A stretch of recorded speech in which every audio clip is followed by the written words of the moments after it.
You guys every time. did not see, you didn't. I think that was on purpose. No. Yes. I see them already. I'm set. Walsh came in as I was running the intro. Cody and I were just talking about it before, and like, you watch, Walsh is going to show up like, "Hey guys, what's going on?" What's funny is I was like, "Oh, I have 2 minutes." Like, oh my god! And then I go to log in. Like, oh, I'll be plenty of time. Like, it was like stupid OBS wasn't on, so I was like, "Oh, I got to start OBS. I'm gonna be late." It was funny because Joe's here, sort of. He's looking for his mask. He was sitting there. We were all talking, and he goes, Cody said, "We got 50 seconds left." He's like, "Oh crap! I don't know where my mask is." So we were about to have a face reveal. So it's going to be real interesting.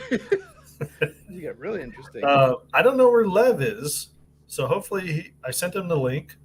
That's our Agilite guest. Maybe he's late. So he's not here yet, but you got to understand it's like 3:30 in the morning. Hey, how's it going? Hey, good morning.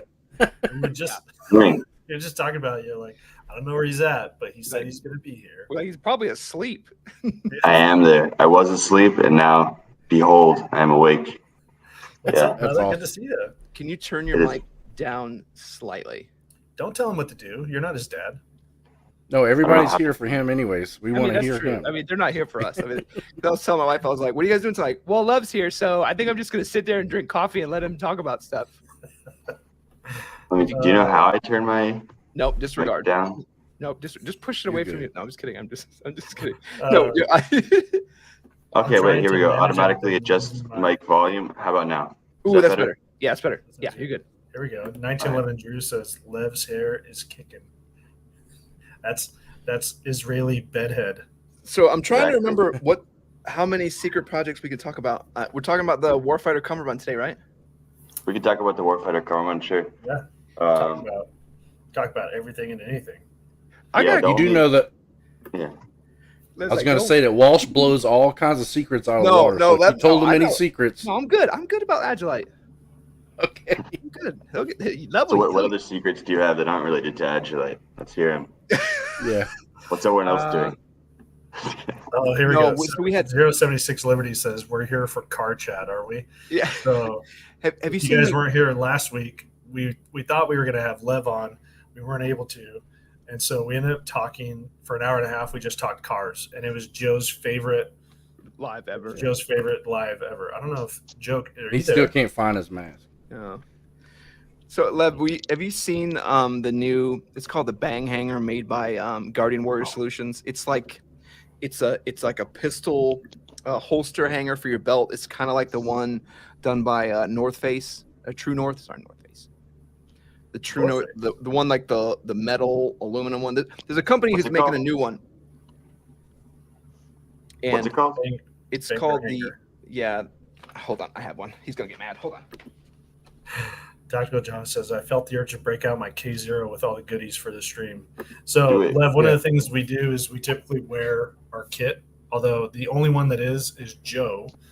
I'm TDY right now. I just finished a tactical trauma course. I have my K0 right here. Yeah, you told me. How was it? It was awesome, man. I had a really good time. Basically, my IFAC sucks, and I need to practice more. Do you have stories behind it? Like, you gonna be able to give us some like training on what you did? Yeah, I could. They were all about like take what we taught you and teach it to as many people as you can. We got a super chat from Shadowman said, "Can we have our guest do a desk pop?" Yeah, let me go grab my gun. Yeah, I'm just worried I'll wake up my fiance. But, that would not be good. So where this came from, there's this bang hanger that this company, Guardian Warrior Solutions, is coming out with. So it's like the True North modular holster adapter. We showed it, and he was like, "Well, I sent that to you for just to look at. It's not even a final version." He like jumped on the live. He's like, "Stop showing that, man. Like, it's not the last one." So this is the real one, which we're going to be showing soon. He's probably going to message me like, "Don't show that." He's a super good guy, though. Agilite, though, we got to be a little more secretive. I know. There are some secret Agilites. Oh, I got a question for you, Lev. Before we get into the Warfighter Cummerbund, is there? Oh, you probably can't tell us. Is there future plans for a belt? Okay, so cameras in there said, he's like, "Guess who's back?" Don't ask questions. No, for sure. there's definitely plans for a belt. Anyone that's in our T&E program has probably already helped us out with like some belt questionnaires and stuff. Definitely plans for a belt. There's already some stuff in testing. But yeah, I can't really talk too much about it. Yeah, it's cool. But we're working on a belt project, and it's gonna be pretty cool. We got a lot of great feedback from the T&E program, and a lot of great data for just basically features that people are looking for and pain points with existing belts. It's an interesting market because there's just so many belts out there, and so many belts are just almost exactly the same as each other. There's a lot of like very, very small differences between them. But I think it's gonna be pretty interesting. But yeah, I don't have anything I can show right now, obviously. I have an even better question that you can elaborate on as much as you want. How do we get our viewers a discount code for TLD? How do we go about doing that? Like, I don't 5, 10%, some type of code where does discount. That's a good question. Yeah, I can definitely ask around. I can ask I think I can probably get a discount code, but don't say that right now. Yeah, everyone that's watching. Yeah, everyone that's watching is going to be for every week now for the next year. Is going to be like, hey, what's going on with that Agilite discount code? They're gonna be like, I'm just waiting for that discount code. I'm not gonna buy anything. I want that. Like, guys, the code's not happening. I'm gonna hold out. Yeah, he just said it. He can make it happen. Yeah. All right. I'm gonna have to pull some strings. Boaz gonna. We do tell. Owes me some favors. Yeah. We do tell everybody to just try it anywhere. So even if it's at the gas station, they try to throw it out there and see if it sticks. Sometimes it does. I tried to use her discount code at Lowe's. It didn't work. We had a guy send us a screenshot of him trying to use it at Walmart.com. Didn't work. Really? Nice. Yeah. We'll have to talk to Walmart, I guess. Yeah. It's a shame. Jack Ledoux says, "How's it going, guys? I'm sitting here in my K0 with the Warfighter Cummerbund and Agilite Bags." And Croak said, I'm trying to do this on my laptop too. Sorry. Got my Warfighter in on Monday. Very happy with it. Hey, hold on. Waltz just said, "Okay, I'm gonna suit up," and walked off like you're freaking Batman or something. Yeah. Did you hear that? Come back with my.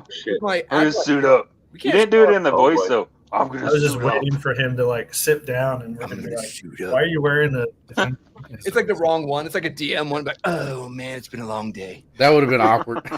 Let's be like, that's not ours. So can I ask Lev a couple questions on the Warfighter? Go ahead. No, not yet. So I'm just going to give a basic rundown, Lev, that we have usually an idea of what we're going to talk about. And then we get maybe a couple minutes into it. And then it's like, here comes a train off the rails. Like last week, we were supposed to talk about the Warfighter. And we ended up talking about cars for an hour and 20 minutes. So just giving you a heads up, if at any point you have to bounce and you're like, I'm tired. I'm waking up my family. Yeah. I got to go. You got to hang out the whole time. It's all good. It just, I understand how it's like that. It's like that David Goggins meme. You get a bunch of really hard men in a room together, right? And you just see what happens. Yeah. Remember that thing? You know what I'm talking about? He has this like quote that's been like taken out of context. He's like, I like to get a bunch of hard men, just be with those hard men, the hardest men I can find. Like that. But it's like, be prepared to talk about anything because it might not have anything to do with what you think. Or you. Hell yeah. Like an idiom I heard today, one of the instructors was like, what's that saying? Like you catch more bees with vinegar or something? And then the guy was like, no, it's catch more flies with shit. And he's like, I don't think that's it. That makes sense, though. There's definitely something philosophical in there. It's like, it doesn't matter if it's honey or shit as long as you find the right audience, right?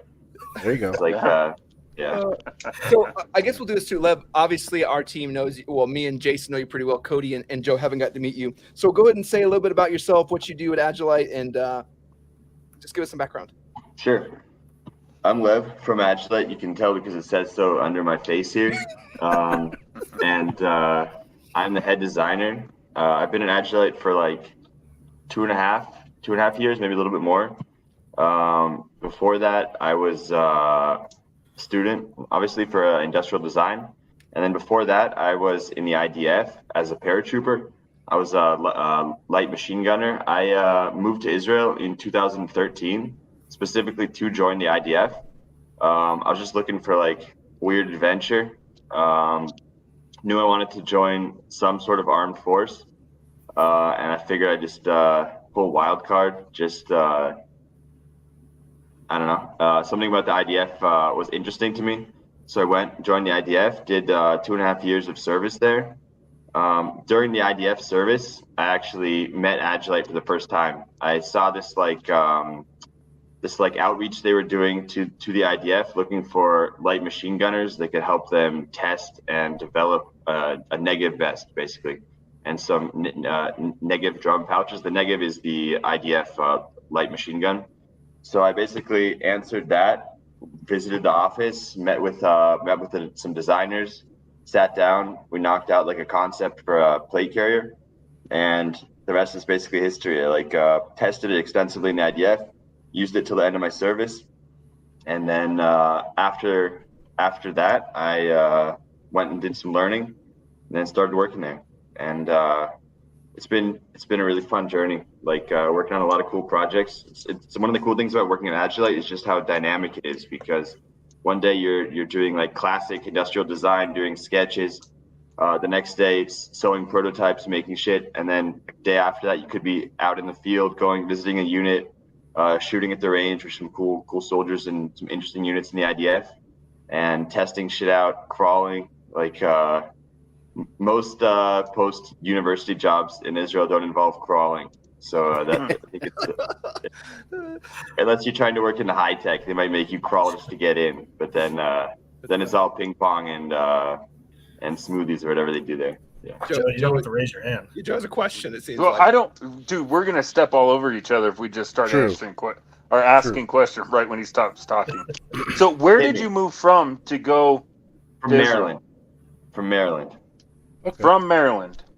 Yeah. That's crazy. I've never heard of anybody moving, especially out of the U.S., to another country to join their military. It's always the other way around, right? It's always everybody coming over here. Yeah, that's awesome. I've never met anybody, never heard of it. Yeah, I think it's pretty common for the IDF. I think it's probably less common for the Nigerian commandos or something, but it's like a pretty established thing. It's it's pretty easy to go and as long as if you're Jewish, you can automatically basically move to Israel, and then it's just it's a pretty streamlined process to join up. I went there with a group of 24 other people my age, and we lived together on a kibbutz. It was pretty sick because every weekend we all drafted to different units. And then one of the interesting things about the IDF is that when you're deployed in the IDF, you're not deployed very far because the whole country is smaller than New Jersey.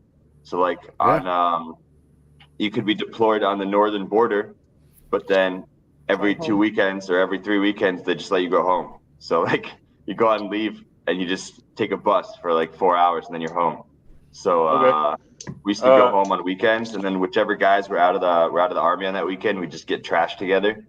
18 and 19-year-olds that suddenly can legally drink would do anywhere. So it was pretty fun. I got a good viewer question. If we gave you a bucket load of money, could we get a TLD patch that goes with the T&E team patch? That's an interesting question. I'm gonna write that down as a reminder. I would say it's we'll put it this way. So what's funny is we get to see Lev and Boaz when we go to SHOT Show, and I will say one of my favorite things about working with Agilite is we had never met before, and even when we first met, it was just like meeting family. Every time we meet up every year, it's just we go visit them. We come see you guys 3 times a day. We're just what do you guys need? Hey, we need water. Okay, we'll be right back. We'll bring you water. Hey, we need badge holders. All right, we'll be right back, because they can't leave the booth. So we come and check in with them. It's pretty cool. So the Agilite booth is just constantly. Every time we go by, you guys are never not busy. Mm-hmm. Yeah, it's a problem. You we just have to put eat burritos on the floor in the corner. There's no time to go out for the lunch break. Wallstrap put the weirdest spin on that. He went like, "Oh, it's so cool. We're totally groupie to the guy, and we go and do whatever they need it to do. We're so cool." Yeah. Like, Yeah. he just described a groupie. I'm kissing We're his ass. roadies. Yeah, I'm kissing his ass but gets his patches. I'll see. It's all about the numbers at the end of the day, you know. Yeah. Give me enough Right. female Velcro surfaces, I'll give you some male Velcro, something to stick onto them. You know, it's all about. It's a motto I live by. You know. I like it. That's a good motto. Yeah. Oh my goodness. Jason, we're counting on you this year to help take down the SHOT Show booth again. So I had way too much fun doing that. And you, in order to get into the area where all the booths are after SHOT Show's over, you're supposed to have like an exhibitor badge. And so I just like blew past the security guy and was like, took my sweater off and everything and started tearing things down. This guy came up and was like, "Hey, where's your badge?" Like, "Oh, it's over there somewhere." And he was like, "Oh, okay." Yeah, we'll give you an extra one. Yeah, you're supposed to be here. Because and Lev, you don't know. You just act like you're supposed to be there and you'll be fine. Like Yeah. behind the scenes too. Like I had to leave that night, and then Jason was still hanging out. He's like, "I'm hoping like I can go hang out with the Agilite guys. Maybe I can help them like tear it apart. I don't know if I can do that though." I was like, "Oh, just show up. You'll just start tearing things apart, man. I'm sure you'll be good." And we Yeah, did. it's such a shit show after SHOT Shows. When everyone's tearing down their booth, there's just stuff everywhere. All these booths and people like running around trying to make their like early flights after the show and all this stuff. But it paid off for you. You got a one-off custom modified K0 out of it. That's right. Yeah. You got the display one, didn't you? Yeah. Yes, But I always tell people it's customized by Lev. it is. It's People are like, aerated. "What? It's How is it? perforated. How is it Weight customized?" I'm reduction. like, see the little hole right here where you like put a screw through the webbing? That's Yeah. that's Lev. Exactly. Perfect. You could actually screw it to your rib cage and pretend like you're the wall at SHOT Show. It should be like Oh, there you go. yeah. Great. And I got an Great idea. AMAT 3 out of it. It was a great visit for me. Michael Farley says he's about to. So Mike Farley is security. Says he's about to toss on his K19 as he's getting ready for work. Oh hell yeah! Tell And him get a to send a burrito pic of his bowl. setup. Yeah, get a burrito bowl. Jack Ledoux chest rig from Agilite. Yeah, Mike Farley. Oh, hey Jack, I think I've chatted with Jack before. Shout out to Jack. There you go. It's confidential information. I can neither confirm nor deny that. But if I had to do one of them, it would probably be the latter. But we'll see. There's a lot of stuff in the pipes. Ooh, EDC bag.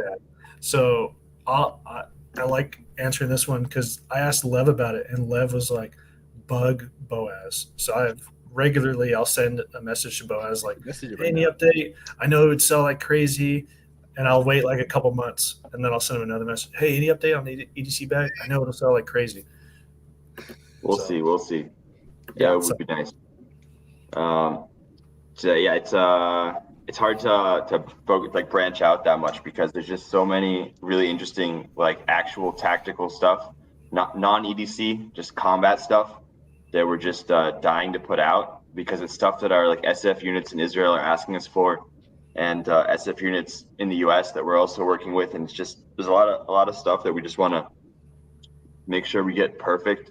We're really focusing on like the testing of that stuff and the late end of development, because the late end of development can take a while when you really try to when you have a product that's already finished, basically like it's 90% finished, and then you really want to figure out what this extra 10%, how do we make the most of it, and how do we make sure we're not building a product with mistakes already in it. And then it's all about just kind of flexing our IDF muscles sort of, and just having our testing coordinator go out and put it in every single unit that we think is relevant, making sure that they have them. There's something cool in the IDF where almost all of these like tier 2, tier 1, and like I guess tier 3 units, they have a internal school for combat within them, which is sort of a way that, because the IDF has much shorter service, it's like between 2.5 and like 4 years for most SF units there. So it's really hard to keep generational knowledge transfer going, because it's very easy to have one year to have some like great stuff going on in CQB in a unit, or great stuff going on in Fieldcraft, and then those people get out of the army, and then the people that come in after them don't have to relearn everything they've learned. So they've started these like tactical schools. There's one for combat, which is CQB, shooting, and Krav Maga, and then there's one for fieldcraft, which is everything from like they call it building, but it's like when you build observation sites and shit, and defensive sites and stuff like that. And there's navigation. So these are basically just schools that exist within the units, where they take combat soldiers within the units that are the best at that stuff, and then they train them up more in like external training, and then put them back in the units, and then they teach other people within the units. So we've kind of reached out to those units, because our testing coordinator, he's from one of those, from Seret Sankhanim, which is like the paratrooper advanced reconnaissance company. So basically what we do is we put it into those units, because they're constantly training their soldiers, and they can always put gear through fresh soldiers who are coming in for like to qualify on stuff again, or to just raise the level. So you put it on the CQB instructors, the shooting instructors, you give it to them, they can really put it through the ringer, give it to a ton of soldiers. So yeah, we have a lot of stuff that's in the ringer right now, basically. That's like we just, that in the design part, we call it buffering, basically, because it's just getting ready to be launchable. And then it's really in that last 10%, we make just all these small tiny changes that really have a huge effect in the end. Yeah, we've talked about that before on the channel, where Walsh has talked about, he got a prototype from you guys and it didn't have something that the final product ended up having. So seeing that you guys are willing to tweak something, even within the last 6 months before a launch, I think is what helps Agilite stay relevant in that space. Mm-hmm. And the fact that you guys not only did, like, you built that prototype, and then you reached out to your T&E program, so it was actual like users, and I know that some of even our viewers communicated with you, and you guys took all those viewer inputs and then built a better. You're like, it's better if we redesign this based off viewer input. So I don't know, that was pretty awesome to see. I think that the upgrades you made to the K0, particularly speaking on that, the K0, the rear Velcro flap you guys added last minute was significant, and of course it makes the Warfighter work. Right. So yeah. Well, we got a bunch of T&E folks that are sounding off. Them, yeah. So I mean, with lots of T&E guys. guys. a lot of T&E folks. Hell yeah, Team 4, nice. With the flap on the back of the K0, so the original plan for it was to have that flap be detachable, and it was going to be a separate flap that just had these little molly teeth, sort of, that fit into the one row of molly and then folded down. With the idea being that, like, if you didn't need to use Velcro, you would just remove it. But it doesn't actually add. In the end, we just worked it in a way that doesn't add much weight. It's completely foolproof because it's a built-in flap, and it just so many people wanted it in the end that it just didn't make sense to not have it. So, and the end product really it's. I didn't even notice the change until you told me. It was like, hey, we added this piece. I was like, you did? Like, it was so just like streamlined into the back of the panel. I was like, oh wow, that's pretty amazing. You got some users sharing pictures of it here. Oh, the Warfighter Cummerbund. So yeah, let's transition to the Warfighter. What kind of made you want to do a more structural Cummerbund design? I mean, I know there's a lot of viewers that wanted it, but like, walk me through kind of what made you guys want to do that. It's kind of about having something for everyone and having the ability to scale up the plate carrier, which is something we really believe in, because we love our adjustable Cummerbunds, like the one you have on the K19 and the one on the K0 that it comes with, because those work super well for a lot of people, and they're very versatile, because you can just you can equip a whole unit because it's adjusting, so you don't need to worry about what size everyone fits. And they're just great Cummerbunds, comfort-wise. They're very super breathable, but we recognize that some people need to carry heavier loads, and having the ability to take your plate carrier and turn it from something lighter and more breathable and just more flexible to something that's a little bit stiffer, a little bit more rigid, and can carry heavier loads is huge. So we knew we had to do a rigid Cummerbund at some point, but we didn't want to do it until we basically could bring some added value. So we try not to just like put out filler products. We try to really make sure that the products that we're working on, that we can find enough features that people are looking for and not finding, and find enough pain points that we can solve with existing things. So with like, there were a lot of pain points that we saw with Cummerbunds and that we saw through the T&E program, which was basically the number one thing was just that they were too rigid and uncomfortable. And they're rigid to the point where they're going to cut into you, because the human body isn't just like a tube that you can just wrap something around. It's like tapered. Some people it's tapered the other direction. Some people it's tapered both directions. So you can't just put like a sharp piece of curve or tegris along the side of your body and expect that it's not going to chafe in some direction. So really splitting the two of them was one of the main things we found. And then being able to actually ditch the stiffening at the bottom was huge, because the prototypes we made before that had a stiffened bottom, you're just like, it was just annoying. Like whenever you bend over, it just would dig into you. Solo so that people can see what you're pointing to. Nice. So yeah, we messed around in the beginning with a Warfighter Cummerbund that was also adjustable, but we found that the best way to do it was just to have a stiff connection in the back that we could add our stretch into and have it adjust in the traditional Velcro overlap. We just move it in or out. Wow. And I guess one of the biggest things also that we had in testing for a while was the removable flaps, because obviously that worried us. Like, it's something we knew we wanted to do, but we knew we had to test the shit out of it. So we put it through some pretty abusive scenarios. We also have like a torture rack in our office that's it's pretty primitive. It's just a 2x4 with a ratchet strap screwed to it, and we just tear everything apart that we can. So we went through a bunch of prototypes of this. Poor Tomer, the designer working on this was Tomer, and we would just be like, hey Tomer, we need your Warfighter Cummerbund. He'd be like, for what? We'd be like, we need it, and we just take it and like screw it to the rack and just ratchet it and tear it apart until something breaks, and then we'd reinforce that element and then do it again and again, and that's awesome. Yeah.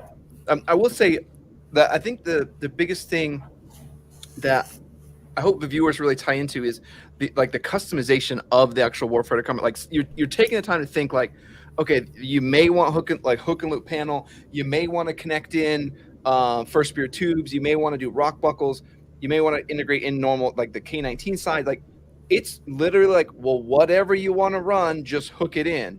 It's not like, exactly. Well, sorry, you have to buy the adapter. Hey, you got to do this. It's like, no, you guys can do whatever you want, and there's not a premium cost for it. So, I just love the way you guys do it. Your mantra on things that give the viewer or give the end user the option of what they want to do.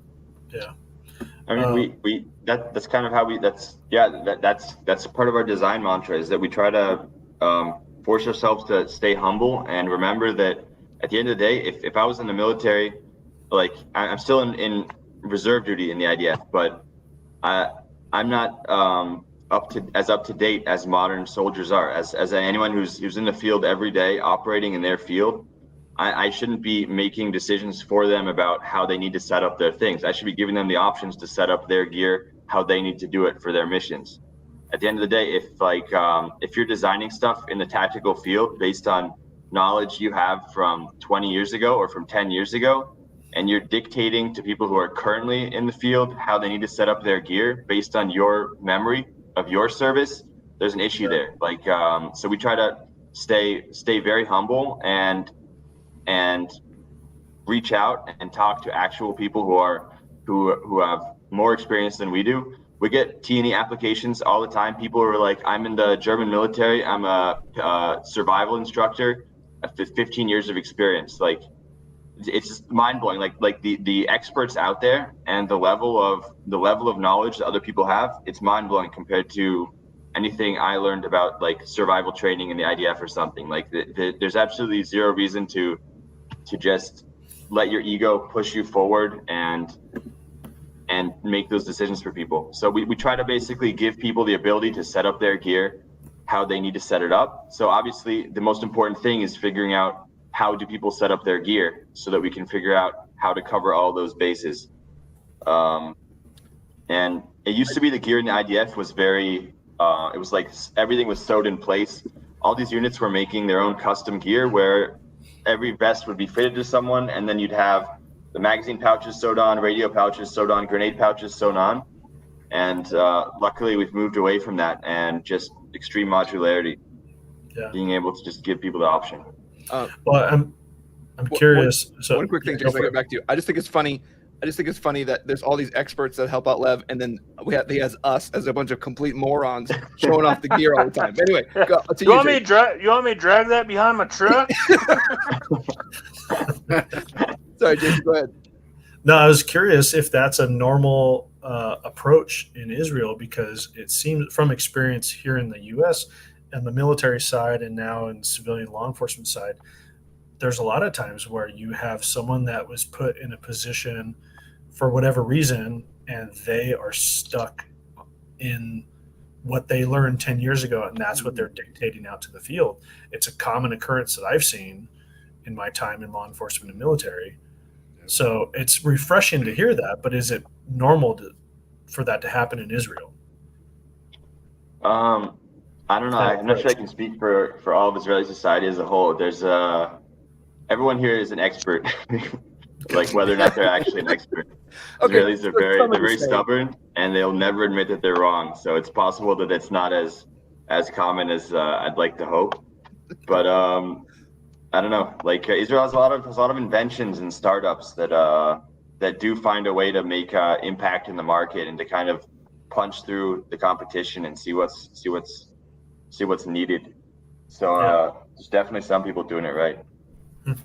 Got a question from Ironside Army. I'm going backwards. We got to find the comments. It says, "Is the placard testing machine also in this torture dungeon?" Talking about you doing the torture. The placard testing machine is the politically correct way of saying our Agilite office sex machine that we keep running as long as there's interns we can feed into it. No, it's it actually, the motor burned out at SHOT Show last year after it's like I don't know, like probably 400,000th insertion or something. So we're currently rebuilding it better, stronger, faster. It's gonna be we're looking at different motors. The pouch didn't wear out, though. The machine broke. No, the machine, it started producing smoke at SHOT Show. So we had to unplug it. But it's I think everyone in the office is happy about that though, because it's pretty loud. So we're gonna go up to all these motor stores and be like, we need a motor for our machine. It needs to be strong, discreet. Can you make it so every time it inserts, instead of hearing the motor, you just hear a sigh? A sigh or a moan, yeah, that could work. that could cover it up. We do that. We're in like our R&D space is kind of like open space, and there's a couple people who are like near enough that they can hear the noise we're making, and they're not designers. So every once in a while, if we're like hammering a grommet or something, we're doing something, we just take the hammer and just do like a fake sneeze and then smash something with the hammer. And we oh my goodness. So we can do the same thing. Put like a generic moaning sound over the sound of the motor, and then they won't know what's going on. Yeah. That's awesome. So for the viewers, I know there's tons of questions. I'm like 20 or 30 minutes behind on questions. Yeah. And just know, like, the discussions that we're going to have, I'm not going to get to all your questions, so I apologize. I'm just picking the ones that, like, I'm interested in. I'm interested in. I brought up earlier, but the Lev one saying "spitting truth, not raisins." That's hilarious. If you know the inside joke, I'll fill Lev in later if he doesn't know. But that's basically the company that we don't like them. You know who we're talking about. But yeah, spit and raisins. Spit and raisins.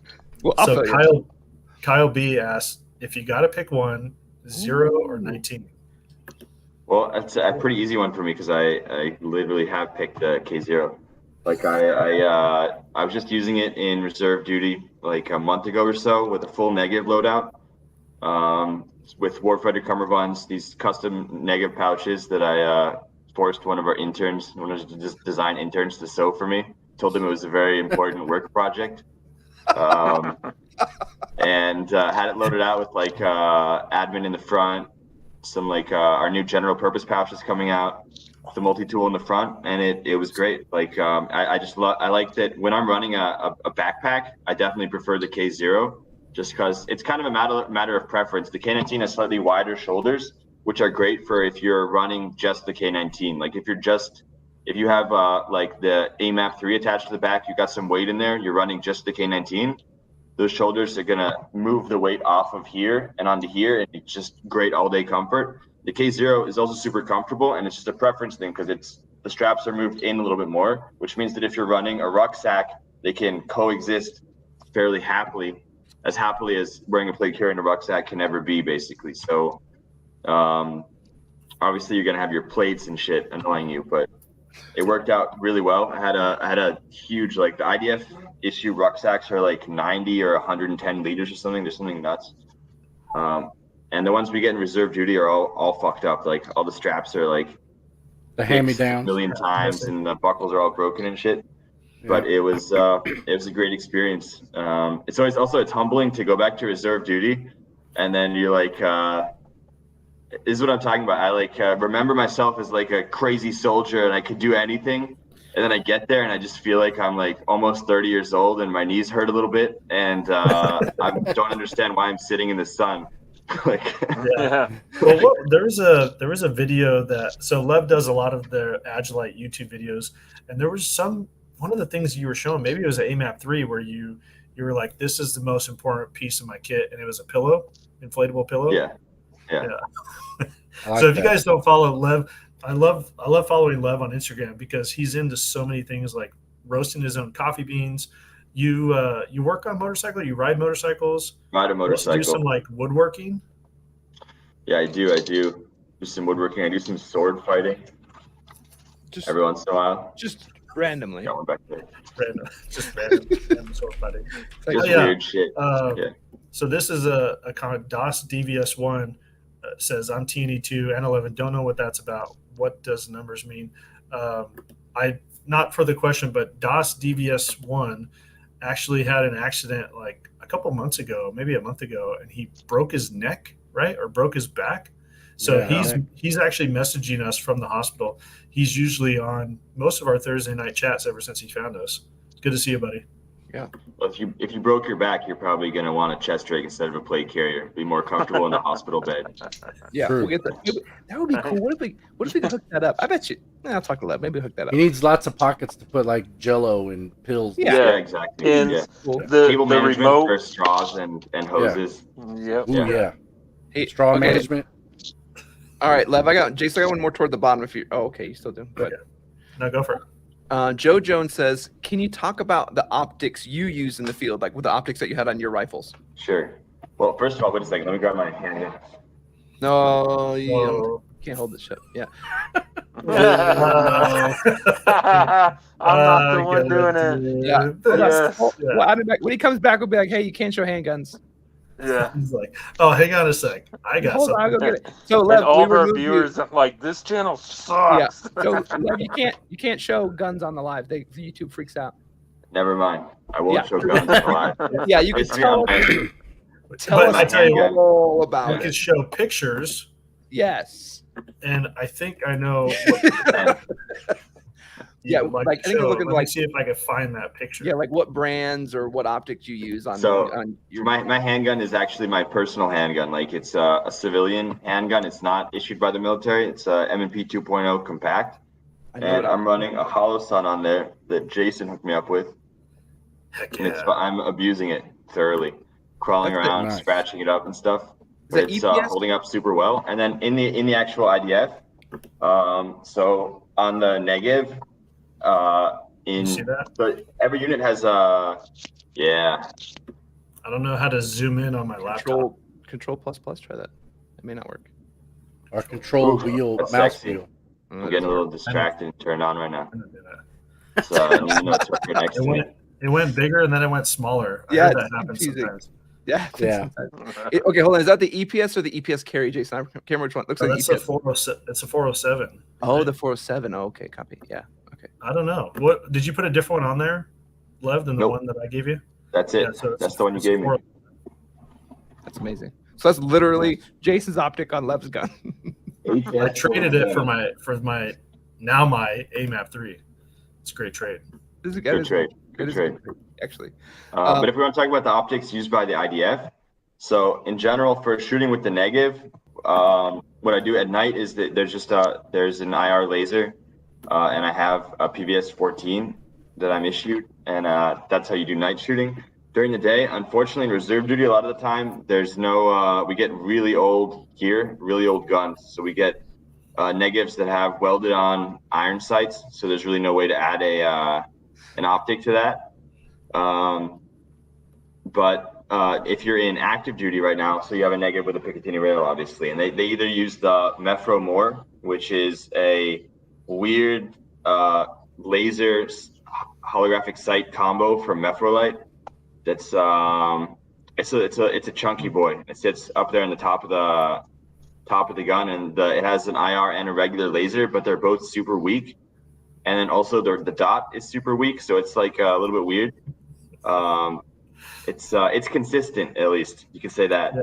Now, some units used in EOTech. Company? What'd you say? Is Mefro an Israeli? They're an Israeli company. Okay. Yeah. And if I'm using a M4, so yeah, we also have we have a different Meprolite sight that's like solar powered, so it's like doesn't need any battery changes. It has this like cage on the top with a solar.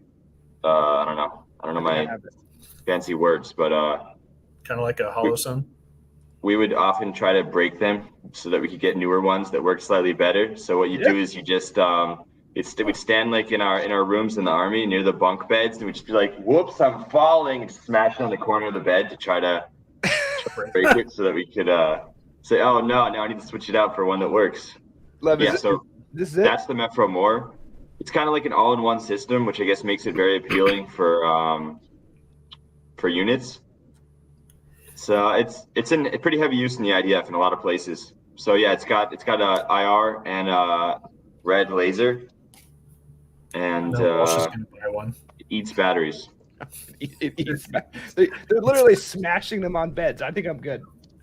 No. That one we're not smashing on beds. Not this one. We're smashing. There's a different Meprolite that Israelis just call Mefrolite. Like they just call it a Mefro, but it's non-battery powered, like something else. I mean, okay, so it's not. I guess we'll have to like try an ACOG. Yeah, it's not horrible. Kill switch. I'm just glad that he said that with MVG he uses IR laser. That's the only way to shoot with MVGs on. Yeah, for sure. If I message Hop, I'll get him to order one of these Mepro Mores because he loves all that random garbage. So I'll be, hey, go get one of these. Exactly. Tell us if it's any good. We've heard that it can withstand bedposts. I heard it's horrible. Order it. It's kind of embarrassing, but sometimes in reserve duty we actually get old M16s, like but they're like I guess car 15s or something. They have like the shortenable stock, and shorter barrel. They're like old guns that are like old lowers, old uppers. They're all swapped around and painted like 100 times. What's nice about them is you can do full auto, obviously. And then just every time you go to the range, there's like someone shooting in full auto, and then the instructor's like, "Stop shooting full auto." They're like, "No, I'm just fast." Like the paintball. But yeah, no, we get these old ass M16 sometimes. Then there's like an adapter for a Mefrolite that puts it in front of the carry handle, and like it's some nasty shit. Yeah, like a little drop that sits. Yeah, it attaches the carry. It's fucking annoying because then it's hard to get a proper like clamp with your thumb at the end because it's like really close there. So then if you try to put like a light and you're trying to reach across to turn on a light or something, it's like a bit rough. So another thing, Lev, Joe just randomly plays with stuff. Dude, I can't sit here for an hour and not do something. He finds Killswitch said, "Thanks for making it this week, Lev. Thanks everyone else as well. Longtime lurk watcher, Lev. What's the time frame of the total development overall from concept to final product?" Well, that's a good question. Yeah, on average. So it really depends on the project, for sure. Like you were gonna say that. That's why I said on average. But no, Killswitch says, "So if I'm gonna be alive still for the new releases." How old you are, Killswitch? Oh no, don't worry. There's some releases coming. There's some cool stuff coming. We're always trying to streamline the process and make it faster. But at the end of the day, the more time a product is in testing, the more time I get to go to the range with it. So I don't That's yeah. It's really a lot of products are relatively fast to design, but then because there are risky elements to them that you need to make sure that they're the right choices or that they're sturdy enough for something, you just spend more time in the testing end. And sometimes you have something that's a really difficult, like something that's like a really difficult thing to solve, like the adjustable cummerbund on the K0. That mechanism where you have full 5 columns of MOLLE internally and externally, but it also has stretch built into that section, and it adjusts in the back, and the Velcro switches out for QDs or first gear tubes. Like that alone was like a mini project within the K0 development, and I think that took about a month of prototyping just to get that right. So there's it all depends. Some projects require more than one designer, do some like serious teamwork together, break it down. You know, one person takes, say, the cummerbund, one person does the shoulder, one person does the rear plate bag, one person does the front plate bag, whatever. But yeah, I don't have any answer for it. It totally depends on the product, unfortunately. The goal always being obviously to design it as quickly as you can, just so that we can get it out in the field. But we try not to run too fast, you know, because at the end of the day, the testing is super critical. Yeah. This is interesting too. Jack Ledoux said, I really like that Agilite as a company is always forward thinking what the end user's needs may be. And then Croak said, kind of going along with that, I added first spear tubes to my Warfighter, no issues. I do like that it makes it's easy for the end user to, it's not like you guys are selling a product and you go, you will use it this way. It's here's a product, this is how we would recommend use it, but you could do some modifications on your own to make it fit your need. It's actually I've been running the tubes also, like one tube on the right side, my strong side. I think I prefer them over the QDs for sure. Just they're a lot slimmer, they're nicer. That's also one of the customized options that I have on my Lev customized K0. Got tubes on yours? That is a tube. Yeah, on the right side, strong side. I'm gonna steal that. I'm never gonna show it to you. No, you won't. Yeah, never gonna bring it to you. So what's cool is, and I have one. I'll have to show it later. Maybe we'll do a giveaway on it. Stuff. I have the K0 prototype. It's cool because it has some different colors. So I'm sure they're just because they're testing on different materials, but it had this like cool two-tone to it. So it's really pretty neat. Probably had black shoulders, right? Mm-hmm. Yeah. The printing took a while to get right with all the colors. And so if you ever get a testing prototype of anything, it's probably going to have like non-final materials just because we use what we have in the studio. Or sometimes we get a sample of a material and there's a huge order quantity to get it in the exact color or finish or whatever that we want. So we just use what we can get in the beginning. The testing prototypes are always unique in some way. But yeah, it's a cool thing to get. Croak says he's pretty much turned his AMAP into a helmet / NVG tote. Nice. Yeah. So funny. So I'm working IT now with a bunch of guys there, and they needed like a perfect bag to just carry a small amount of hardware, you know, just tools and stuff, and then maybe a small laptop, and just some deployment level gear.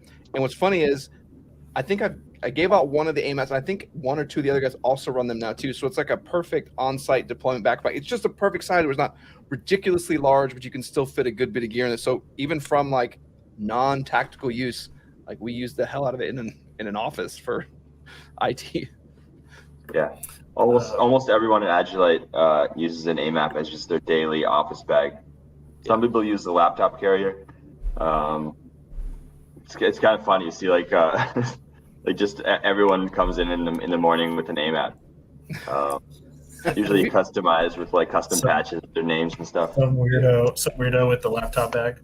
I use the laptop bag because my laptop is a ginormous laptop that Walsh forced me to buy. It's a good one though. It is a really good one. Your favorite libertarian says Wizard Joe. Oh, thank you. So we have a drinking game. Anytime someone says wizard, you drink. I just ran out. There you go. Joe's got a question. Hey, I do. So if you're looking for ideas, here's my idea. to keep in the back of your mind when you're bored one day. Oh God. So I like going out and doing a lot of varmint shooting and stuff like that. But I don't like shooting from a bipod. I like shooting from a bag, like a backpack. So I fill my backpack with whatever I need for the day, and then I throw that on the ground, and I use that as a gun rest. But almost all the shooting stuff, like shooting backpacks, shooting bags, anything like that on the market, are designed for people that go to the gun range. I don't need something to go to the range with. I need something where it has pockets, but not like a crazy amount of pockets or Velcro that are going to make a lot of noise, or 1,000,001 different strap material that I have to tighten down on everything. I just need a bag that had multiple compartments that I could put binos or extra ammo or whatever, and something that I can fill up enough to use a gun rest. We need to have Joe start bugging Boaz about the EDC bag. That would be a good bag for that. Yeah, I don't need like every bag out there. It's tactical. It has 1,000,000 pockets with 1,000,000 different straps that you have to tighten down, or it's like a Jane Sport backpack. It's like, come on, can we get in? Can we get an in between somewhere here? And it doesn't have to have 5 different pistol cases in it, or. Croak says sounds like Joe needs an AMAP. Like maybe make that. Maybe we just do that. But isn't that for like more like what you guys were discussing, like putting laptops in it and stuff like that? It's not what it's designed for. It's what we use it for. Yeah, I need something to go out to kill the prairie dogs. A backpack you can attach to the back of a Canteen or K0, and then you can detach and add shoulder straps back onto it and use it as a backpack. But it's no, it's very interesting what you're saying. It would be cool to make a prototype of like a backpack that had some part of it on the outside that was designed to support a rifle better. Like if you had like those like splints. That'd be so cool. Those like splints that are malleable that have like lead inside or something. You can shape them to fit it for them. So if you had like a panel on the outside that you could shape to kind of cradle your rifle or something. No matter what. Because I'll flip it over, right? Like if I normally shoot from prone, so I'm prone, but I'm on a high spot, right? So I'll lay it flat down and shoot off of it that way. If they're taller brush, then I'll lay it on its side. Or if I need extra height to shoot over a barbed wire fence, the first strand of a fence or something like that, then I'll stand the backpacks like straight up and shoot off of it from there. That's why I like shooting from bags way better than bipods.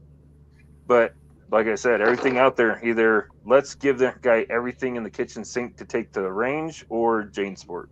Like, yep. Yeah.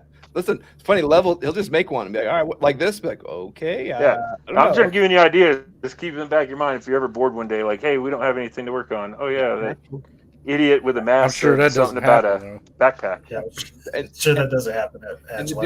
And the dude does say heat resistant material for that bag because while I'm with Crokin here, he says I won't admit that I've allegedly blasted holes or melted backpacks, range bags when shooting. Nope, never happened. I've definitely blown up some bags. I have a that's because you shot it. No, I had this ridiculous muzzle device. I wish I wasn't paying attention. I was just like shredding the bag as I was shooting. Yeah. And then I got up and everything spilled out, and I was like, oh. Yeah. It's like what's that dude's the YouTuber Such 00? He was shooting some rifle and like shot a round right through the hood of his truck. Yeah. You see that? Yeah. Because he wasn't paying attention. He's like, oh, yeah. I had a friend. I went out to the range with them, and there's this 50-yard range near my house, and we just parked his truck at the 50-yard mark, and he was shooting across the bed. He put a round right through his bed as he was shooting. Oh no. Yeah. It was like an old beat up Tacoma. What did you say? It was an old beat up Tacoma, so he didn't really care. But yeah, he shot a round right through the bed. So it's cheap hood vents, yeah. Yeah, no, but that's I think just so the water drains. That's kind of an issue with risers that a lot of people don't realize is that when you're shooting from like weird cover, and you're looking into the scope, if you have a riser that's like this tall, that can really have an effect when you're shooting over things. If there's boulders in front of you and you're shooting, I mean, like eye injuries are a serious thing because they're so easy to get if you're not wearing eye protection. and you're just shooting shit in front of you, and you hit like a wall in front of you or something, or a boulder, it's really easy to send projectiles back at you. Shrapnel. This is an interesting question, and it's the wrong live chat to ask this. He says, "Hello guys, was about to send it on a gray Ghost Gear minimalist plate carrier after seeing your review. Full send in 2023 for $90 out the door, or save for the Cry 2.0 JPC." We're talking to Agilite. K0, bro. K0, bro. I told him K0, K19, SPC for dead set on Cry. So I have whatever works for you, right? Like at the end of the day, we don't want people to buy Agilite just because they're loyal to Agilite. We want people to buy Agilite because we have something that works for them, and that can be achievable at the price point that they're like. First of all, if you don't have the money to buy a K0, don't buy a K0. It's the same thing with like night vision. Like you see people on like on Reddit who are like, can I afford night vision? I have $0 in savings, but I make this much a year. It's like, no, like, first of all, spend the money. If you don't have enough money to buy this shit, spend it on training. You're better off like doing more training and working out more and having just a rifle and a magazine in your back pocket than spending all your money on nods, a helmet, and a plate carrier if you can't run 100 feet, right? And if you can't shoot for shit. Hey, that you're taking away like my go-to. This is my entire plan when the zombie apocalypse happens, okay? It's all the people that bought all that crap, I'm going to get their gear. Yeah. Just pick all Loot drops, Yeah. Walking Yeah. loot drops. So, no, stay out of the gym, guys, you know. Loot drops, if you're I just like a random coming in and watching this, yeah, you don't need the gym. You just need better gear. Like I'd love to see like Yeah. Jason, like Joe like runs up to me. He's like sweaty, covered in zombie blood everywhere, and he's got his gold AK. You'd be like, dude. and don't forget to hunt your orange during the apocalypse. It's critical in those first couple days. Yeah. And steel plates. We're gonna put that on the back of the next Tactical Girth shirt. Loot drops. Loot drop.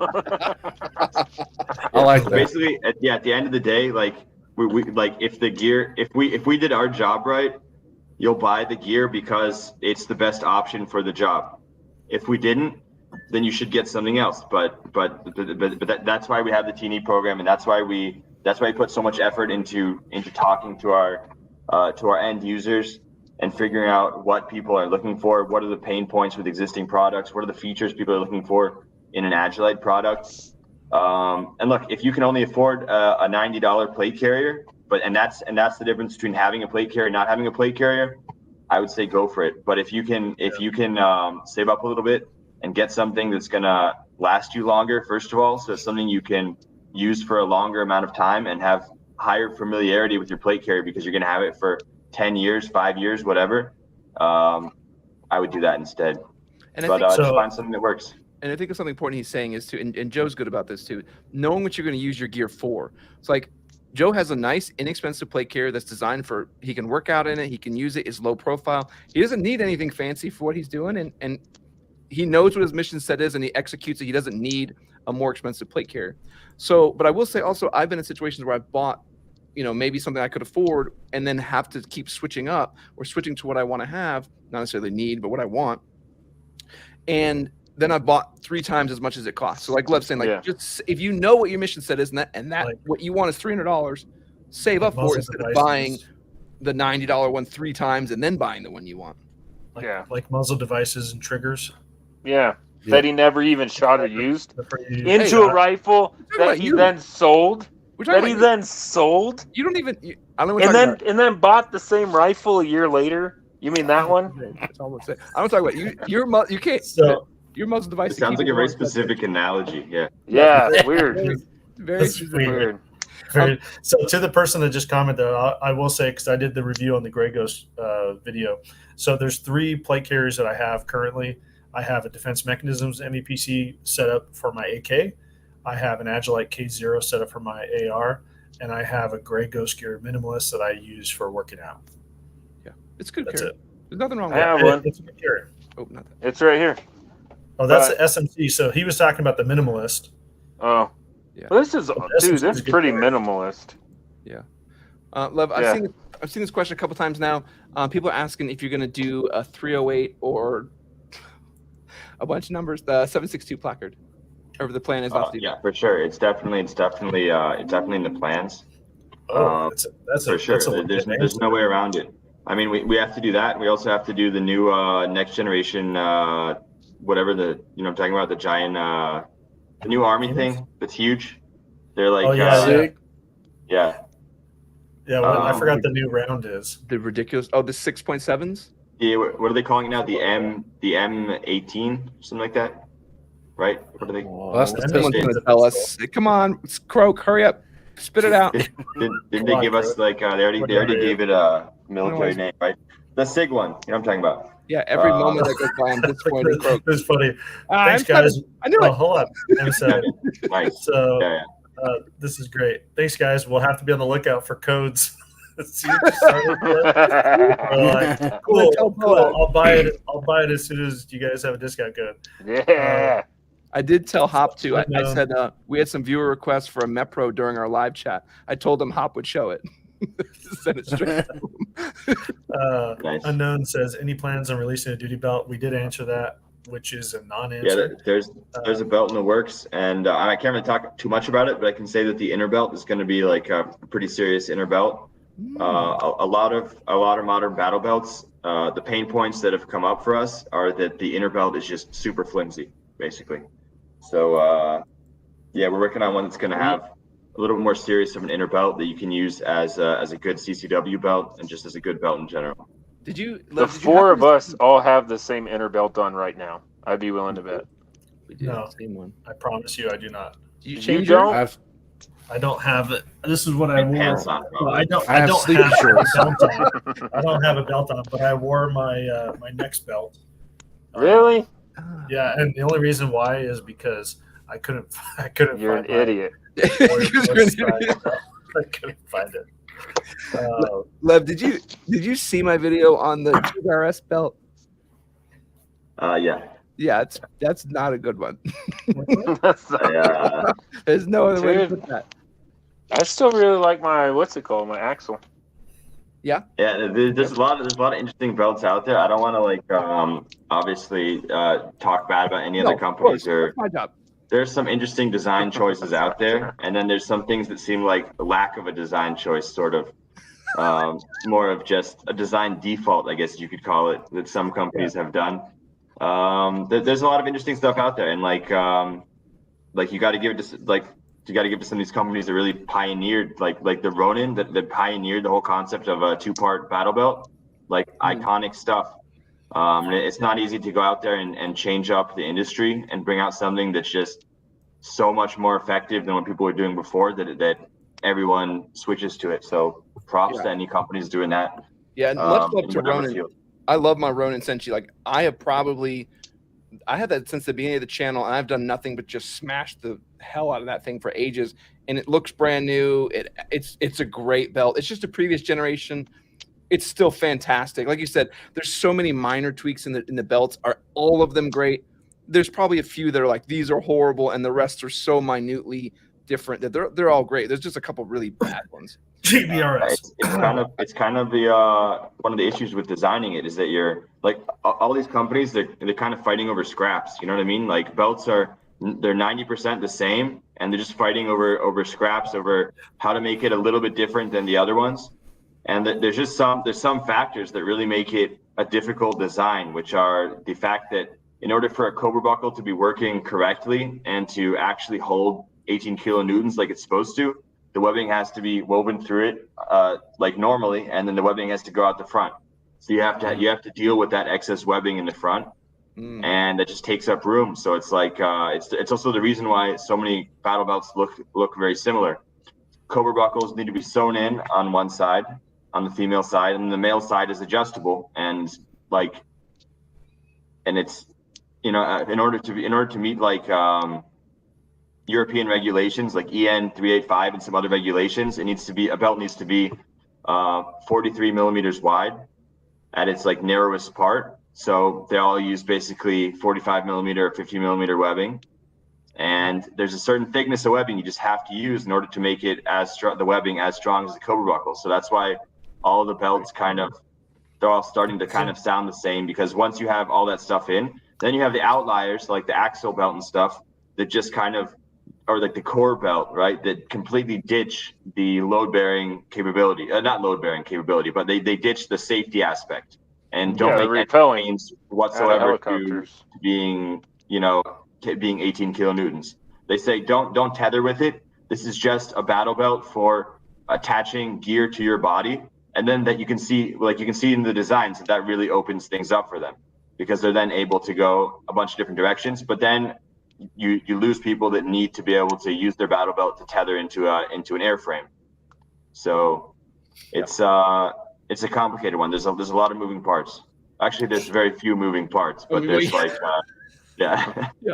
Yeah, Croak was saying, am I the only one that hates Cobra buckles for non-aviation ops? And I think that's very interesting. There's a reason. There's a reason people one of the things that makes Cobra buckles good for aviation ops is one of their safety requirements, which is that it's a buckle that requires 2 operations to open. So it has 2 buttons that you use to open it, and it can't open under load, because you don't want to have a position where someone is like putting load on their battle belt, leaning out of an airframe or out of a structure, right? And then bumps the buckle and it opens up.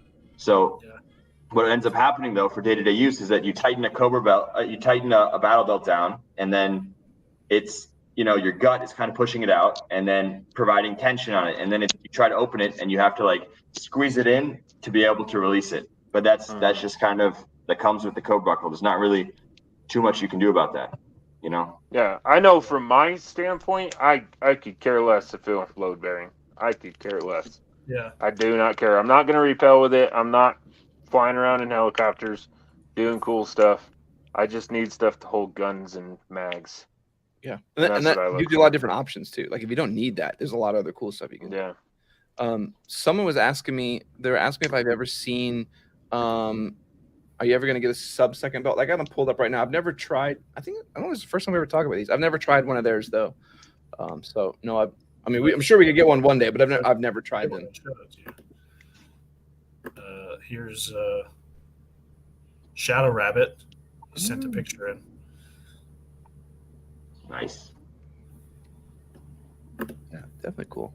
Yeah, if you guys got pictures of you and your K19, K0 you want to show off the Lev, you can either you can put them on Discord or you can tag us on Instagram, and I'll share them with Agilite. And they're really good about sharing gear and stuff. So if you have pictures of yourself, I'll share them on our Instagram. Just tag me. We'll get you minorly famous for the day. Jake Needham says, we were training for SWAT school and a deputy from a different county shot the trunk of a new patrol car 3 times. I got you beat. I think we had a guy, I luckily did not get shot, but a guy who should not, health-wise, should not have been in law enforcement, used his shotgun to get up off the ground, blasted a round off, and shrapnel went into the leg of my boss and the wrist of another person. Shot 2 people. They forced him to retire like the next week. Holy moly. Yeah. Here's a question for you, Lev. Josh says, a double pincer placard for 6 mags instead of 3 that's compatible with the admin pouch? He never wants to lay down. That sounds. He never wants to lay down. Impersonate a pregnant woman. Like, what's the idea there? That sounds pretty deep. User defined, not for you to define, Lev. Yeah, I mean, there you go. You caught me. You see how easy it is. You see how easy it is to fall back into the default of just like why would you do that? Trying to decide for people. I mean, it's I think that there's a lot of like the pincer placard was designed with the slits there that let you add stuff to it on the outside. So far, we've only come out with the admin front layer. Just because it's kind of the most versatile all-around one that checks off the most boxes. But I would love to see some other stuff on there, like another layer of magazines. But I think honestly, like for me, if I'm going to be running 6 magazines in the front, I don't need all 3 of those to be in a pincer. I'll definitely throw the back 3 in an AG and have a really nice like molly surface I can build out on. Mm-hmm. Realistically. Yeah. The difference between moving AG pull tab over to pull out a magazine and just pulling it out from a pincer, if you've already gone through like 4 mags, you're probably okay. You can probably afford that extra half second of moving it to the side before you pull out a magazine. Because after Mag 2, you better be behind cover. Yeah. Or you just did a loot drop. I mean, whatever. Yeah. For someone else. Croak says, comfort is huge. A cheap PC you can't stand to wear is not saving you anything since you won't use it. And that was something to keep in mind.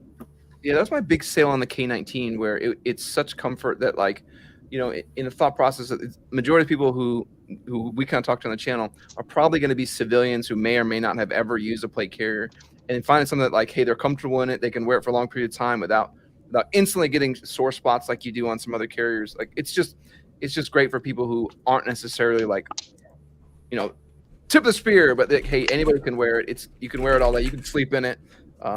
It's just straight out of the box. You don't need anything special. So I saw here's a tip for sleeping with a plate carrier on. If you have to sleep with like full gear on, what you do is you empty out your pockets on one side, and then the easiest thing to do is just to keep one side completely free of anything. Nothing in your pockets, nothing on your belt over there on that side. And then you're gonna just unbuckle your cummerbund on that side, and then I turn my helmet like upside down and then shove like a shirt or something into it, use that as the pillow, and then you can sleep on that side fairly comfortably. And then if you need to get up immediately, just get up and close your cummerbund and you're ready to go. Welcome to Sleeping Tips with Ledoux.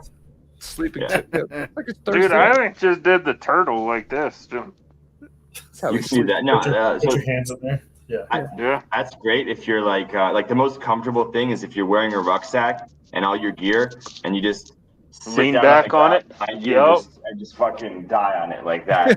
But that's not sustainable, because after like I don't know, depending on the ground you're sitting on, your butt is gonna start to really itch and hurt in like a few minutes. So what I've done, I have like a half ace to do, which is where we used to have these like standard issue closed cell foam sleeping pads, right? The green ones. So what you do is I'd unroll it a little bit, like this much, and then I would cut 2 holes in it, and then the straps that attach it to the backpack, I'd put through those holes. And then what you have is just like this much hanging down behind your rucksack, and then when you sit down, you can just reach between your legs, grab it, and then sit awesome. on the foam part. You brought your own foam pad. Yeah, that's awesome. And you see, like in Ukraine, they have like those butt pads that they're all wearing in the winter. Yep. It just makes sense, because as soon as you start sitting down on like, it's the only thing stopping you from falling asleep sometimes. It's just that you're sitting on something that's wet, or you're sitting on like a certain rock, and then your ass starts itching, and it's all downhill from there. You know. Croak says Israel's a good example of having to be agile, pun intended. Ukraine showing the same sort of thing. Russia showing the opposite. Well, yeah, that's interesting. I mean, one of the things that the Israeli army and the Ukrainian army have in common is this kind of Western army doctrine in general of having really strong NCOs. So the ability to have, first of all, the ability to giving people the mandate to make decisions at a lower level is super important tactically. Just having NCOs and having lieutenants that can make big decisions and are not only comfortable making decisions, but they're forced to constantly make tactical decisions is just a big thing. Because if you're relying on like on a more, I'm not gonna say corrupt, but just on a more like a system where you have fewer NCOs and commands kind of come from above and are done like that, as soon as you lose a couple commanders, it's just chaos. And you see that all the time in Ukraine, right? You see all these Russian units that are just like wandering around, or mass surrenders after like a couple guys die, like a couple commanders die and stuff. So having that really strong NCO core is super important. It's also super important for unit discipline on like on a small unit level, where if you don't have that sergeant and you don't have your NCOs keeping shit together, it all just evolves into a bunch of guys drinking whiskey in the woods. You know what I mean? So you gotta like, yeah. Joe, what was the grief you're trying to give me? Huh? What was the grief you're trying to give? No, I was saying that you keep trying to convince me to get a K0. You like it. We'll listen, Croak. Boaz likes us. We'll get you. Croak says, I may or may not have found the brown note trying to get out of a Cobra belt to hit the head. Jordan says it's like a Chinese fever trap. So there was a comment. So Dr. Dole, he's one of he's medic. a combat medic with the Army. He says pincer with a Molly backer for mating with military issued Molly carrier. We do have pincer singles. The pincer singles are Molly backed. Our pincer pistol pouches are Molly backed. You can throw those on there. And we also, of course, we have the AG pouches, which are Molly backed, which are a great fit for military issued gear. You can fit 3. Sorry. Yeah, no. So right now it's a little bit difficult right now to fit 3 pincers right next to each other. There's a tiny bit of overlap. It is doable, but I'm working on a solution for that. Basically, just make them a little bit thinner. Yeah. And I think that the AG pouch would be good in that situation. Though. It's perfect for that. It's honestly, it's so bomb-proof. It's just designed to be our take on the bomb-proof shot cord open top pouch. And it's insanely durable, and it just gets better with age because it really the composite part on the top really takes the shape of the magazines you put in. If they're like P mags or something, it takes the shape of those. If they're aluminum mags, you can squish them down around that, and they'll take that shape, and then they just last forever.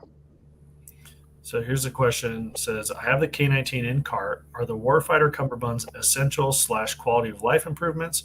Or the Warfighter Cummerbunds for someone who rucks regularly but don't need it for work per se? So Lev, you may say this from a design standpoint. Let me say from a user standpoint, I think just as a regular user, if I'm just rucking and I'm just doing just a general loadout, I'm not trying to be an insane person. I like the original K19 or K0. I think the K0 Cummerbund the original one is a good improvement over the K19. The Warfighter Cummerbund, it's structural, but if you don't know why you need this, then you probably don't need it. You don't need it, yeah. Then you don't need it. Like if you have a job where you need to load your Cummerbund up to a point of where you need ridiculous weight, then yes, you need the Warfighter. And this is probably one of the best ones on the market for a structural Cummerbund. But if you don't need it, there's a lot of flexibility and versatility with the original K0 Cummerbund that I would recommend it over. Like putting a jacket on is easier than adjusting this one. Different size people is easier to adjust on the original than the Warfighter. Yeah. So I'll say I use the K0 in my law enforcement job. I do not have the Warfighter Cummerbund. I run it without just the regular Cummerbund that it comes with, and I love it. Yeah. Go ahead, Lev. You from the designer. The adjustability is huge. Like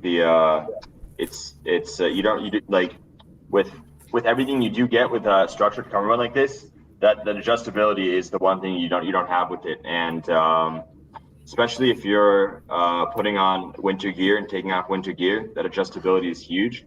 And if you get the K0, then you're gonna have 5 columns of Molly, which is gonna let you put on side armor and something else. Like you could put on like a radio pouch mounted internally and stuff. You're basically gonna be able to mount anything you need to. And if you get to the point where you run out of room, that's when you're gonna want a Warfighter Cummerbund.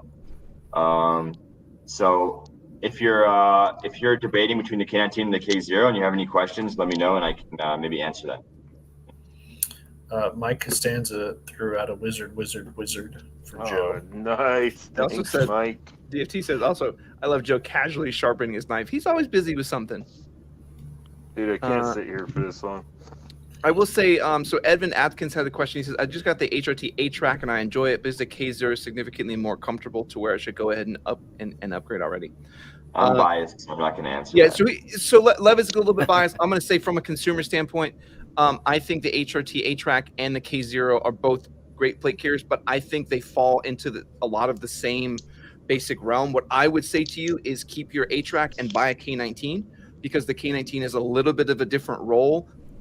It's extremely comfortable. So going wildly one way over the other, so then you can kind of have your A-Track as a little bit of a faster, low short time kind of carrier, fast carrier, and then have your K19 as like your long time. I would do 2 roles instead of having 2 carriers with similar roles. Or 2 people. Do you have a significant other? Do you have, kind of teenage or above kids at home that might need something like that? If they have to bug out, then pass that down to them and grab something else. Yeah. So Mike Farley commented, "I'm still running a K19 Cummerbund, but I've had to move the G hooks further in, so it fits."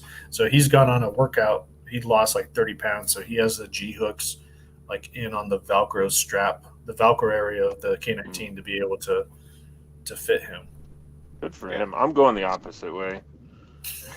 Letting it out. That's good too, though. That's retirement time. Like you retire, you're good. Yeah, that's why I like. That's why I like the elastic studs. Yeah. A bunch of wizards. Wizard.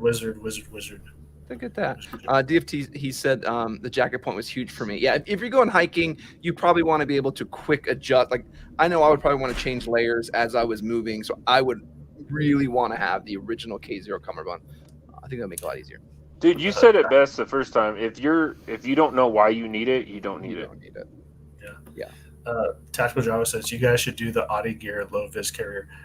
There is a review. We have done the review on that. We did. I really like that. I'm gonna message you on Discord right now and send it to you. Yeah.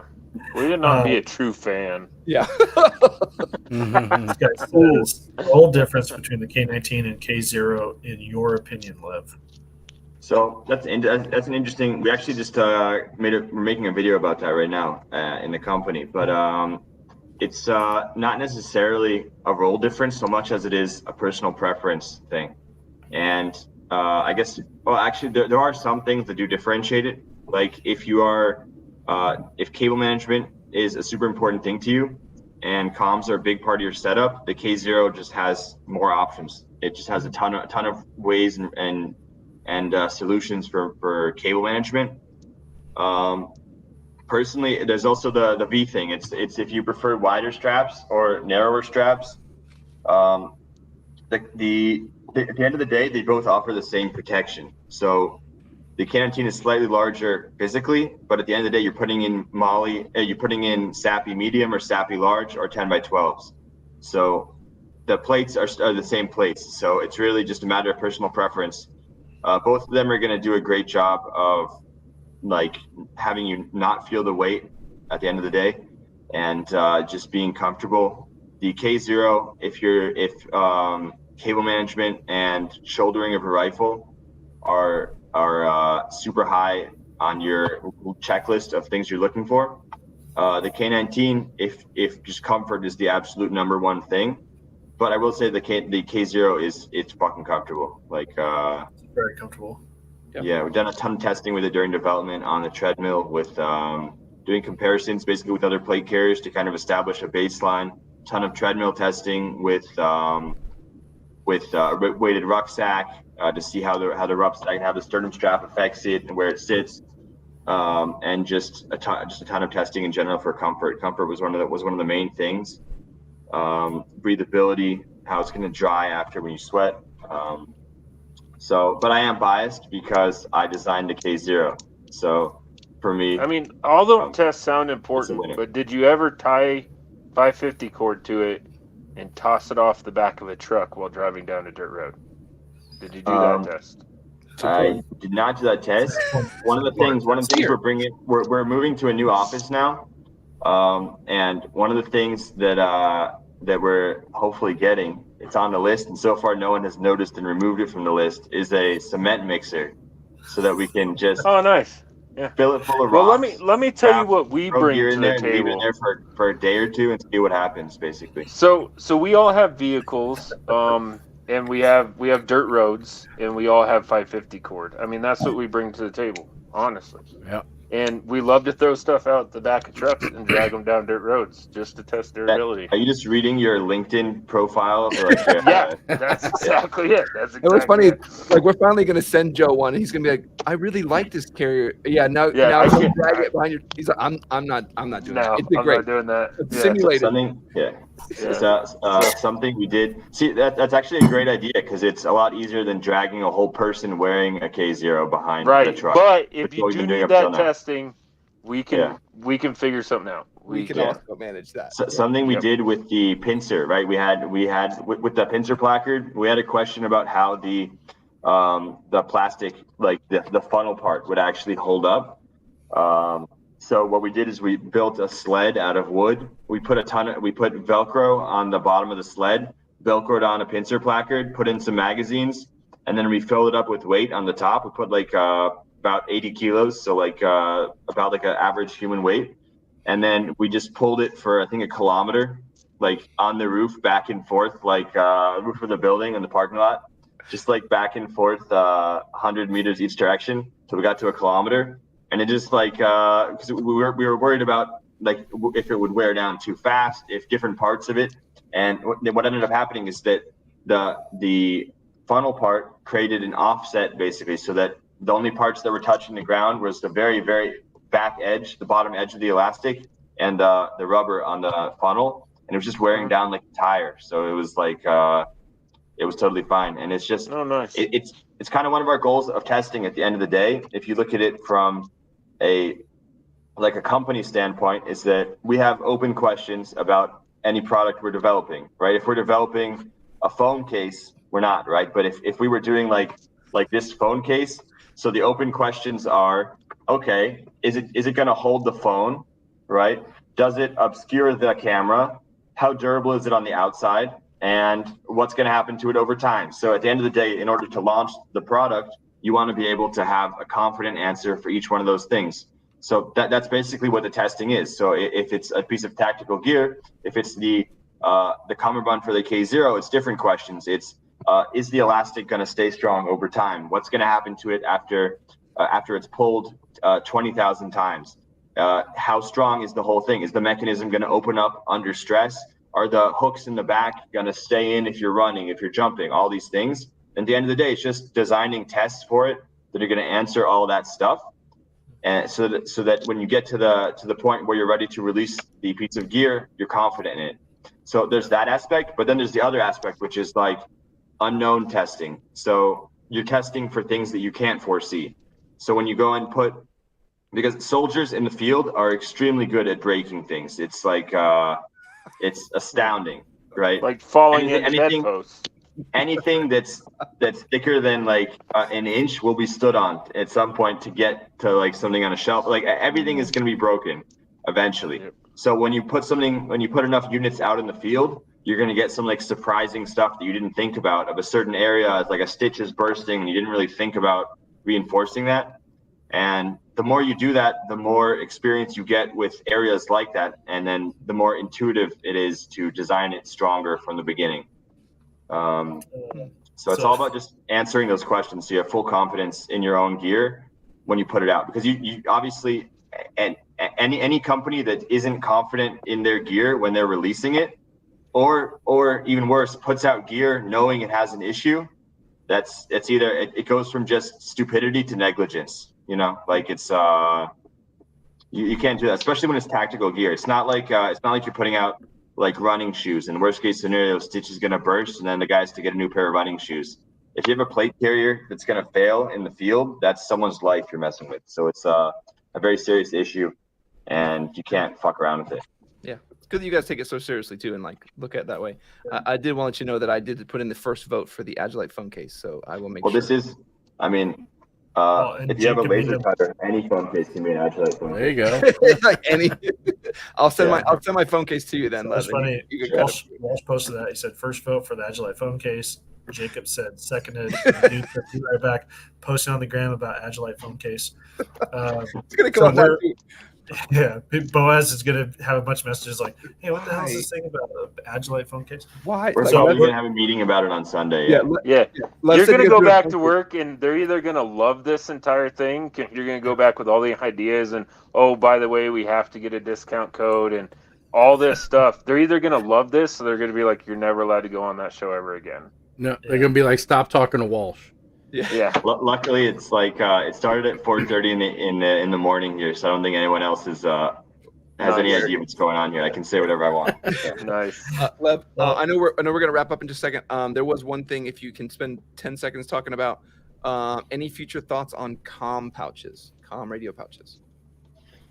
I'm not sure if it's very high up on the list right now, but it's definitely something we're considering. Like every once in a while, we have to make some sort of custom comms pouch for certain units, either in the IDF or in different branches of the Israeli government that have very specific need.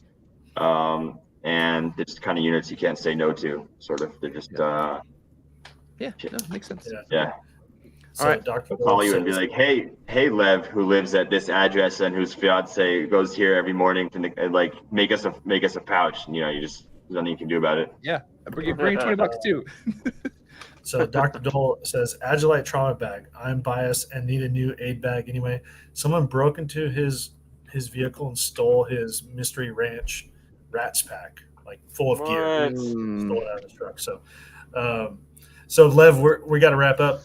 Let's people know where they could find you if you want them to follow you on Instagram or Agilite social media. Where can they follow you guys? And you can feel free to follow me on Instagram, but I don't really post that much stuff. I